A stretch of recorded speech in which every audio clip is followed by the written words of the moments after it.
போயிடும். நவராத்திரியில் சிவாஜி கணேசன் சாவித்திரி போட்ட தெருக்கூத்து பார்த்தீங்களா? அவதாரத்தில் நாசர் போட்டிருந்தாரு. நாசர் சொந்த படம் அது. ஆமாம் சார். பார்த்தீங்களா இல்லையா? தெருக்கூத்து கலைஞர்களுக்கு கலைமாமணி விருதுலாம் அரசாங்கம் கொடுக்குது. ஆமாம் சார். இந்த படம் வந்து வரி விலக்கு பெற்றுச்சுன்னா உங்களுக்கு கொஞ்சம் லாபமாக இருக்கும். ஏன்னா ப்ரொடியூசர் மட்டும்தான் அழுதாரு. பெண் வேஷம் போடுறவங்க வந்து பெண்கள் வந்து ரொம்ப ரசிப்பாங்க. அவங்களுக்கு வந்து நிறைய கேர்ள்ஸ் ஃபேன்ஸ் வருவாங்க. ஸோ இந்த மாதிரி பழக்கம் நியூஸ் 10 தமிழ் சேனலுக்கு like, share and subscribe. Thank you. முன்னெல்லாம் வந்து தெருக்கூத்து அப்படின்னு சொல்லிட்டு இருப்பாங்க. இப்போ அது வந்து ஜமா அப்படின்னு நீங்கள் கொண்டு வந்து காமிச்சால எல்லாம் மேலோட்டம் தான் போவாங்க. ஸோ இந்த ஜமா ஆரம்பிக்கிறதுக்கு எந்த ஜமா கிட்டேருந்து கற்றுக்கிட்டீங்க? இந்த அத்தனை பேருக்கு எந்த ஜமா குருநாதரை வச்சு இவங்க கிளாஸ் எடுத்தீங்க? திருவண்ணாமலை மாவட்டத்தில் தான் சார் தெருக்கூத்து ரொம்ப பிரதானமாக இருக்கிறது. அங்கே வந்து கிட்டத்தட்ட டாப்பாக இருக்க தாங்கல் சேகர் கலைமாமணி அவார்டெலாம் விருதுலாம் வாங்கியிருக்காரு. கிட்டத்தட்ட ஒரு 35-40 வருஷமாக தெருக்கூத்து கலைக்கே தன்னோட வாழ்க்கையை அர்ப்பணித்து அவர் பண்ணுறதும் இல்லாமல் நிறைய இளைஞர்களுக்கும் இப்போ சொல்லிக் கொடுத்து ரொம்ப சூப்பராக பண்ணிகிட்ருக்காரு. அவர்கிட்ட தான் என்னோட சொந்தக்காரர், என்னோட மாமா முறை வேணும். அவரோட கதையிலேருந்து ஒரு சின்ன பார்ட்டை எடுத்து தான் இந்த கதையே இம்ப்ரெஸ் ஆகி படம் பண்ணது. அவரை வச்சு தான் ட்ரெயின் பண்ணணுங்கிறதும். ஏன்னா இங்கே தெருக்கூத்து கலை அப்படிங்கிறது வந்து ஒருத்தருக்கு ஒரு விதமான ஸ்டைல் இருக்குது. இப்போ நீங்கள் திருவண்ணாமலை மாவட்டங்களே இந்த பகுதியில் போனீங்கன்னா வேறு மாதிரி இருக்கும், இவங்களது ஒரு வேறு மாதிரி இருக்கும். ஸோ இவங்களோட ஸ்டைல் அடாப்ட் பண்ணி தான் நம்ம இந்த படத்தை பண்ணியிருக்கோம். அவங்க தான் சார்லேருந்து எல்லாருக்குமே ட்ரெயின் பண்ணாங்க. அதோடு சேர்ந்து இங்கே சாரதின்னு சொல்லிட்டு ஒருத்தர் இருக்கார். அவருமே வந்து இங்கே தெருக்கூத்து பயிற்சி டீமுக்கு கொடுத்தாருங்க சார். இவங்க 2 பேர் தான் பண்ணாங்க. இதில் இன்னொன்று, அந்த பெண்கள் மாதிரி நடிக்கிறதுன்றது ரொம்ப கஷ்டம். அதை நடிச்சுட்டே இருந்தால் உண்மையிலுமே நீங்கள் சொல்கிற மாதிரி பாடி லாங்குவேஜ், இந்த ஆக்ஷன் எல்லாமே அப்படி தான் வரும். ஆனால் திடீர்னு நீங்கள் அர்ஜுனராக மாறும் பொழுது அந்த லாஸ்ட் எமோஷனல்ஸை எப்படி மாற்றுனீங்க? எப்படி கொண்டு அது உண்மையிலுமே அந்த எமோஷன் வந்து அப்பா வந்து திடீர்னு தெரிகிற மாதிரி இருந்ததில்ல, அந்த இது வந்து நல்லா இருந்தது, வேறு மாதிரி இருந்தது சார். நான் அங்கே தெருக்கூத்து கலைஞர்கள்கிட்ட பார்த்த ஒரு விஷயம் தான் சார். அங்கே வந்து பெண் வேஷம் போடுறவங்க இருக்காங்க, ஆண் வேஷம் போடுறவங்க தனியாக இருக்காங்க, 2 வேஷமும் போடுறவங்க இருக்காங்க சார். அவங்க வந்து அந்த பெண் வேஷம் போடும்போது முழுக்க ஒரு பெண் மாதிரி நடந்துக்கிறாங்க. எல்லா விஷயங்களும் அப்படி இருந்தது. அவங்க திடீர்னு ஒரு அர்ஜுனனோ உள்ள சூர வேஷமோ போட்டு வரும்போது அவங்களோட பாடி லாங்குவேஜ் வந்து திடீர்னு வேற ஒரு ஆளாக ட்ரான்ஸ்ஃபார்ம் ஆகி நிற்கிறாங்க. அதே வந்து வேஷம் இல்லாத சமயத்தில் ரொம்ப சாந்தமான ஒரு ஆளாக இருக்காங்க. இந்த டிரான்ஸ்ஃபர்மேஷன்ஸை வந்து நம்ம அழகாக வந்து பிரதிபலிக்கணும்னு முயற்சி அவங்கக்கிட்ட இருந்து இன்ஸ்பயர் பண்ணது தான் சார். இளையராஜா பிரமாதமாக பண்ணியிருக்காரு. அவர் தான் இந்த படத்தை தூக்கி நிறுத்தியிருக்கார். இந்த படத்தை பார்த்துட்டு அவர் என்ன சொன்னார் சார்? அதான் சார், படம் வந்து சார் ராஜா சார் பற்றி உங்களுக்கு நல்லாவே தெரியும். சார் வந்து ரொம்ப ரசித்து ரொம்ப பிடிச்சி இந்த படத்துக்கு வந்து இசையமைச்சாங்க. இந்த படத்தை பற்றி சொல்லும்போது என்கிட்ட ஒரு சில நாள் வந்து சொன்னார், ரொம்ப ரொம்ப ஆத்மார்த்தமாக ரொம்ப உண்மையாக பண்ணியிருக்கீங்க, டிஃப்ரெண்ட்டாக ட்ரை பண்ணியிருக்கீங்க. ஸோ நான் என்னோடய மியூசிக்லேயும் நான் டிஃப்ரெண்ட்டாக ஒரு விஷயங்களை ட்ரை பண்ணுறேன். நான் எப்பயும் வழக்கமாக உபயோகிக்காத இன்ஸ்ட்ருமெண்ட்ஸ்லேருந்து ரொம்ப தேர்ந்தெடுத்து டிஃப்ரெண்ட்டான இன்ஸ்ட்ருமெண்ட்ஸ் யூஸ் பண்ணாருங்க சார். அவர் சொன்னார், எனக்கு ஒரு சில இடங்களில் இது விருப்பமாக இல்லாமல் இருக்குது, இருந்தாலும் இந்த கதைக்கு இந்த உலகத்துக்கு இது தேவைப்படுது அப்படின்னாரு. நான் அப்போ கூட நான் சார்கிட்ட சொன்னேன், சார் உங்களுக்கு பிடிச்ச மாதிரி கூட நம்ம அந்த விருப்பம் உள்ளதாகவே போகலாம் சார்னு சொல்லும்போது கூட அவர் ஒரு வார்த்தை சொன்னார், அப்படி இல்லை, இந்த கதைக்கு என்ன தேவையோ அதுதான் பண்ணணும், ஆடியன்ஸுக்கு வந்து புதுசான ஒரு எக்ஸ்பீரியன்ஸ் கொடுக்கணும், நீ டிஃப்ரெண்ட்டாக தானே படம் எடுத்திருக்க, நம்மளும் டிஃப்ரெண்ட்டாக முயற்சி பண்ணலாம் அப்படின்ட்டு தான் சார் சொன்னார்.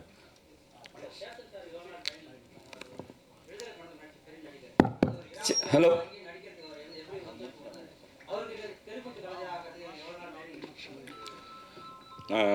நீங்கள் சொன்ன மாதிரி சார் ஒரு ரொம்ப சிறந்த நடிகர்.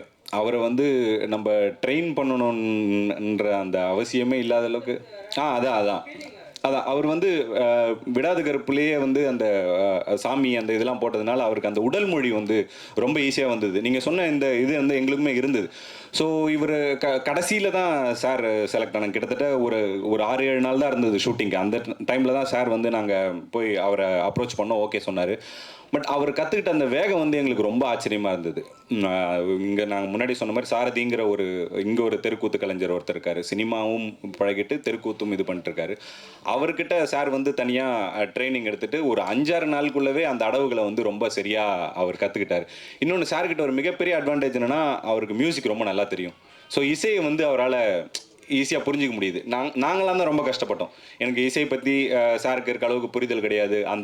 அந்த தாளத்தை பிடிக்கிறது, அந்த மியூசிக் பிடிக்கிறதுக்கு அந்த விஷயம் இல்லை. பட் சாருக்கு அது இருந்ததுனால ரொம்ப ஈஸியாக அதை கிராஸ் பண்ணிக்கிட்டாங்க. நீங்கள் வந்து ஒரு ஹீரோயினை வந்து செலக்ட் பண்ணும்போது அவங்ககிட்ட ஒரு கதை சொல்லியிருப்பீங்க. அவங்க ஹீரோயின் வந்து எப்படி பார்த்தாலும் ஒரு லெஜெண்டான இருக்க வந்து ஒரு ஹீரோ வந்து செலக்ட் பண்ணுவாங்க. அது இல்லாமல் வந்து என்ன சொல்லியிருப்பாங்கன்னா, எனக்கு இது மாதிரி ஸ்டோரி தான் வேணும்னு கேட்டிருப்பாங்க. படத்துக்குள்ளே வந்த உடனே ஒரு பெண்ணாக நடிக்கிற ஒரு ஹீரோவை அவங்க லவ் பண்ணுற மாதிரி ஒரு சீன் இருக்குது. அவங்க கேட்டவொன்னே அவங்க என்ன சொன்னாங்க, அவங்களோட ரியாக்ஷன் எப்படி இருந்தது? சார் இப்போ இந்த கதையை நான் வந்து இவங்க ஹீரோயின் கிட்ட சொல்கிறதுன்னு இல்லாமல் இந்த கதையை ஆரம்பத்தில் ப்ரொடியூசர் கிட்ட சொல்கிறதுலேருந்தே இந்த இது இருந்தது. இதை புரிஞ்சுப்பாங்களா, இவ்வளோ விஷயங்கள் நடக்குமா, இதை சரியாக புரிஞ்சுப்பாங்களா அப்படிங்கிற ஒரு விஷயம் இருந்தது. ஆனால் எனக்கு ஒரு மிகப்பெரிய லக் என்ன இருந்ததுன்னா, எல்லாருமே இதை ரொம்ப சரியாக புரிஞ்சுக்கிட்டாங்க. ஸ்டார்டிங் ஃப்ரம் த ப்ரொடியூசர்லேருந்து உள்ளே வந்த எல்லா நடிகர்களும் ரொம்ப மிகப்பெரிய புரிதல் இருக்க ஆட்களாக தான் இருந்தாங்க. ஸோ அதனால் அவங்கள கன்வின்ஸ் பண்ணுறது வந்து எனக்கு பெரிய கஷ்டமாக இல்லை.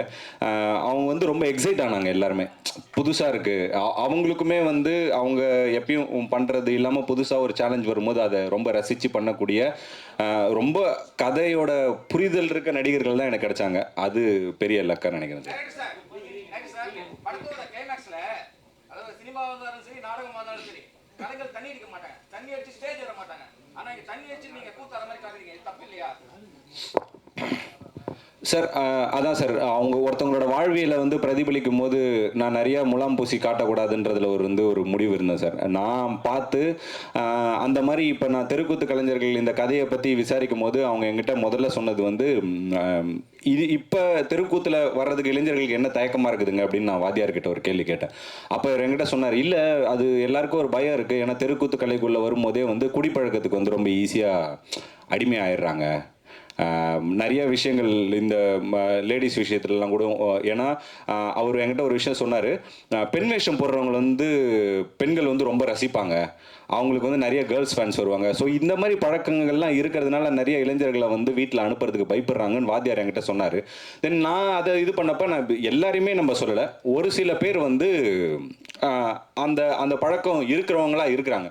இப்போ இது வந்து நம்ம டைப் காஸ்ட் பண்ணதில்லை சார், அந்த கேரக்டர் அப்படிப்பட்ட ஒரு கேரக்டர்னு வச்சுதேனே தவிர மற்ற யாருமே அதை பண்ணவே இல்லை. அந்த கேரக்டருக்கு அது இருந்தது சார், அவ்வளோதான்.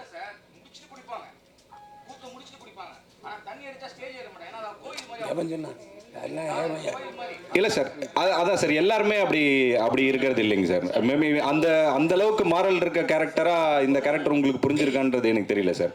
அவ்வளோ மாரல் இருக்க கேரக்டர் இல்லை சார். நீங்கள் திருவண்ணாமலை ஜமான்னு சொல்லிட்டே இருக்கீங்களே, நவராத்திரி பார்க்கலையா, அவதாரம் பார்க்கலையா? சினிமாவில் இருக்குதுன்னு சொல்கிறீங்க. புரியல சார், புரியல. நவராத்திரியில் சிவாஜி கணேசன் சாவித்திரி போட்ட தெருக்கூத்து பார்த்தீங்களா? அவதாரத்தில் நாசர் போட்டிருந்தாரு, நாசர் சொந்த படம் அது. ஆமாம் சார். பார்த்தீங்களா இல்லையா? பார்த்தேன் சார். ஆனால் அதை பற்றிலாம் சொல்லவே மாட்டேங்கிறீங்க. இதே திருவண்ணாமலை ஜமான்னு திருப்பி சொல்லிட்டீங்க. அந்த இன்ஸ்பிரேஷன் உங்களுக்கு இல்லையா? இல்லை சார், இது எந்த கதையும் படத்தையும் பார்த்து இன்ஸ்பயர் பண்ணி எடுக்கல சார். அவங்களோட வாழ்வியலை இன்ஸ்பயர் பண்ணி எடுத்தது தான் சார். எதை பார்த்து இன்ஸ்பயராக இருக்குமோ அதை தானே சார் சொல்ல முடியும். ஸோ அதுதான் சார் நாங்கள் இதை பற்றி பேசணும். சேத்தன் சார், தேவதர்ஷினி மேடமும் சிறந்த நடிகை, இப்போ உங்கள் பொண்ணும் ஹீரோயின் ஆகிட்டாங்க. அவங்க இந்த குந்தி கெட்டப்பு இந்த மாதிரி தெருக்கூத்து இதெல்லாம் பார்த்து என்ன சொன்னாங்க, என்ன கமெண்ட் அடிச்சாங்க? அவங்க முதல்ல இந்த படத்தை பார்த்துட்டு ஒய்ஃபு பொண்ணு 2 பேரும் வந்து அழுதுட்டாங்க. அவ்வளோ ஒரு எமோஷ்னலாக ஃபீல் பண்ணாங்க. ரொம்ப பிடிச்சிருக்கு அவங்களுக்கு. தெருக்கூத்து கலைஞர்களுக்கு கலைமாமணி விருதுலாம் அரசாங்கம் கொடுக்குது. இந்த படம் வந்து வரி விலக்கு பெற்றுச்சுன்னா உங்களுக்கு கொஞ்சம் லாபமாக இருக்கும். ஏன்னா ப்ரொடியூசர் மட்டும்தான் அழுதாரு, நோய் நீ ஏரியாவே போகலன்னு. மற்றவங்கெல்லாம் சிரிச்சுக்கிட்டு இருக்கீங்க, அவர் பாருங்க. சார் நீங்கள் நல்லபடியாக எழுதுங்க சார். படம் ரிலீஸ் ஆனதுக்கு அப்புறம் கண்டிப்பாக சிரிப்பாருங்க சார். இல்லை நீங்கள் அவரை சிரிக்க வைக்கிறது உங்கள் கையில் இருக்குது சார். இல்லை வரி விலக்கு கொடுக்கறதுக்கு அரசாங்கத்திட்ட பேசுனீங்களா, இல்லை அமைச்சரை கூட்டி வந்து காமிச்சிங்களா? ஏன்னா இப்போ விளையாட்டுத்துறை அமைச்சர் வந்து இங்கேருந்து போயிருக்காரு. இது வரைக்கும் இந்த அரசாங்கத்தில் ஒரு படத்துக்கு கூட வரி விலக்கு கொடுக்கல. இந்த படத்துக்கு கொடுக்கறதுக்கான வாய்ப்பு அதிகம் இருக்கிறதுனால தான் கேட்குறேன். கண்டிப்பாக பண்ணுறோம் sir. Thanks for the information sir. தெருக்கூத்து கலைஞர் பெண் வேஷம் போடுறவங்களுக்கு நிறைய ரசிகைகள் கிடைப்பாங்க அப்படின்னு அந்த தெருக்கூத்து கலைஞர் சொன்னதா சொன்னீங்க. நீங்கள் படத்தில் பெண் வேஷம் நிறையா போட்டிருக்கீங்க, அதுதான் பிளானா? இந்த படத்துக்கு அப்புறம் நிறைய ரசிகைகள் கிடைப்பாங்களா சார்? அவரோட வைஃப் வந்திருக்காங்க, எதுக்கு இது சார்? நீங்கள் இங்கேயே அவருக்கு வில்லன் ஆகிட்டீங்க sir. Hi, this is Minna. Like, share, subscribe, News 10 Tamil.